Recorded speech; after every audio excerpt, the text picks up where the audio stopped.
guys won't believe what I'm about to tell you. You can send emails to trees. They even respond.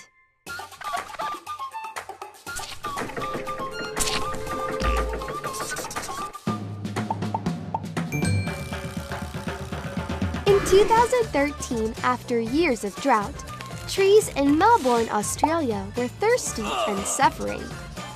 One day, the city council decided to give 77,000 trees email IDs and phone numbers so people could report if a tree they knew was not feeling well. Locals had a different idea. They started sending the trees emails of love and gratitude instead. Aww! Here's one. Dear Algerian oak, thank you for giving us oxygen. Thank you for being so pretty. I don't know where I'd be without you to extract my carbon dioxide. Stay strong, stand tall amongst the crowd. And the trees started to grow big and strong thanks to these tree mails. See what I did there? People have even asked the trees questions about politics, philosophy, and even sports.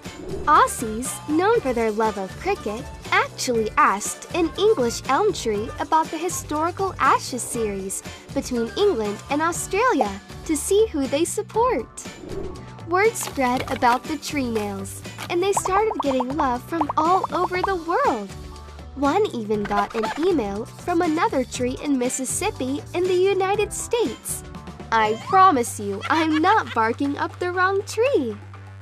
The trees also write back to their fans. Well, sometimes anyway. Being a tree is a big job, you see. They don't have a lot of free time on their branches. Turns out, scientists are actually training spinach leaves to write emails. Researchers have found a way for spinach to send emails if the soil they're grown in contains pollutants, or even warn them about climate change. Talk about spinach being a superfood! And on that note, folks, time to log off. No pun intended!